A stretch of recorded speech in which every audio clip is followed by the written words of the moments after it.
Moving through the warrior postures that we did, as we take one of our dog's legs and extend the shoulder and the elbow, Nut comes to what would be triangle. So his feet are reaching up and I'm holding on right underneath his upper leg to make sure there's support, and it's a really nice stretch for his chest. So taking the other side and lifting, and as we gently bend and extend through their wrist, they don't get a whole lot of flexibility this way, so it's a nice way to work through this joint. And then very gently even shaking the elbow. Good boy, that's triangle. Your dog, depending on their back, some dogs have backs that this would not be good for, especially if they have a longer torso, but we can take the dog into what would be called the chair pose, Utkatasana. So as Nut is on his back legs, I can grab his front legs and again give him a stretch through his spine and his belly, making sure that my legs are supporting him so he wouldn't fall over or injure himself in any way. And again, this would not be something you would do with a dog with a really long spine, a Dachshund or a Basset, a dog that wouldn't have a good back. And then we can gently come down out of his chair and see if he'll come to a standing position. Come here, Nut. And as he stands on all fours, this would be Nut's mountain as he's standing up. Good boy, standing in mountain or Tadasana. And then as we grab a leg and reach forward, this is Nut's warrior. So just like the triangle, instead this time the leg comes forward, so we're still stretching through the front leg, getting a stretch through the chest, but yet holding on to the upper part of the leg so we don't have any injury. And we can try this on the other side as well, finding our warrior 1 or warrior 2 for the dog, and maybe giving the wrist a little shake, working with the toes, which is always helpful for nail clippings, get them used to rubbing the toes. And then coming all the way down. Can you sit? Can you come down? Lie down. Good boy. And this might be something that would work well with a treat. We want to think of the dog lifting their chest just like we do in what would be a cobra. So as I take a treat or something that the dog might be interested in and lift up, it allows for an opening of the chest, just lifting the head up towards the sky. Good boy. And then we can even take the treat or something else and let the head move around in circles for a little neck roll or for some lateral flexion as we move from one side to the other side. Dogs don't move laterally a whole lot, so from side to side. Good boy, and then letting them have the treat. Good boy, nice job. And if your dog is on their back or allows you to be on the back or on the side, we can grab one of their front legs and one of their back legs, lay down, and even do a hand to toe posture where they're just touching. And then we take the same arm and leg, if he lets me, stay, and move the opposite direction. So gently pressing on the elbow and on the leg. Oh, you're a good boy. That's a good boy. And we can press on a diagonal or the opposite direction so he gets a nice stretch all the way from underneath his front arm to the back of the back leg on the opposite side, and see if we can do it this way. Stretch. Oh, Nut. Nut, you don't like that one stretching? Always respecting your dog. If they don't want to be rubbed, they don't want to be rubbed. Good boy.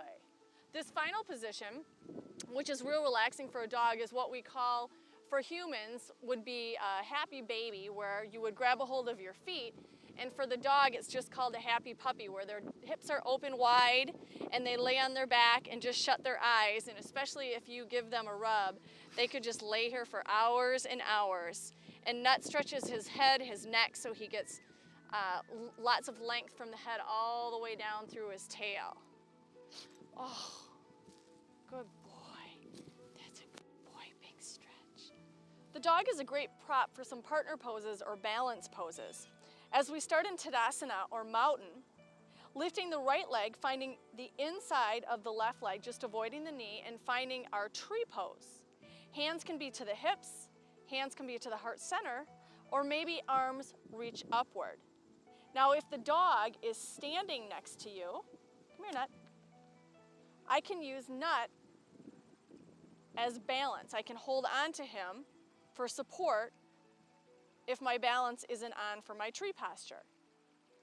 In the instance of having a small dog, you could hold the dog in your hands, or you could even reach the dog up and overhead in the tree pose for a little extra strength. And we again try this posture on the other leg.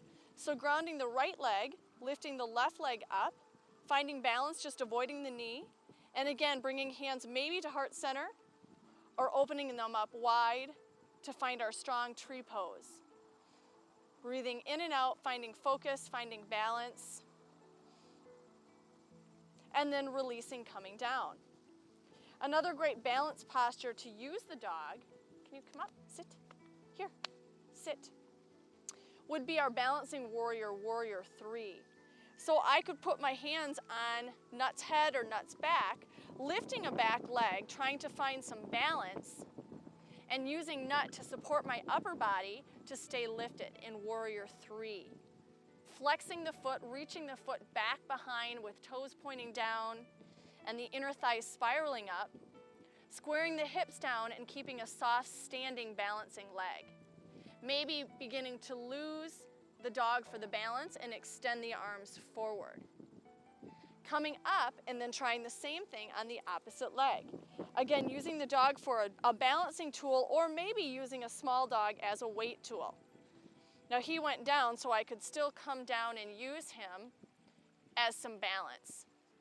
Flexing the foot again, spiraling the inner thigh up, keeping the neck long and the chin tucked just a bit, breathing in, and then exhaling, coming back up.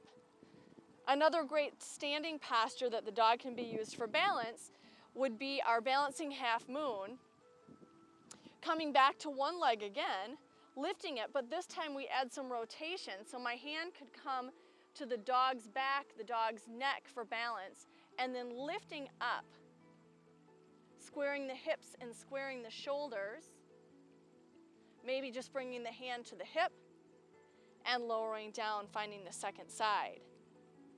Starting with the hands down by the dog and then beginning to open the hips, open the chest, open the shoulders, finding balance, finding breath and focus. And then releasing, coming right back down.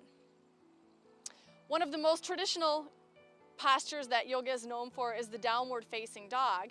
And here I can just use Nut as a prop to do the down dog over. So we would come down onto our hands and our feet, lift the hips up towards the sky.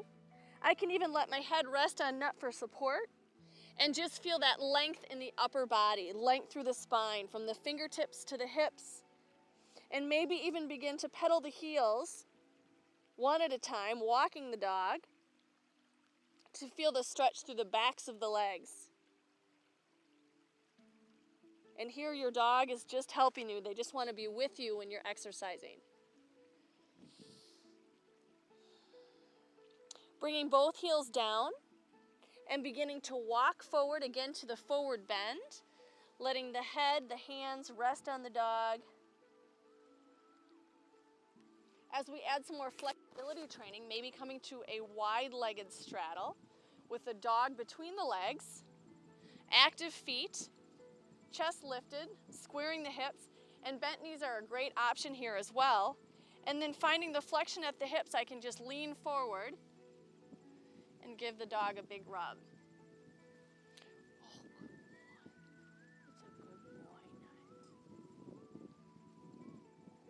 And you'll notice if your dog starts to yawn or shut their eyes, they're getting very, very relaxed.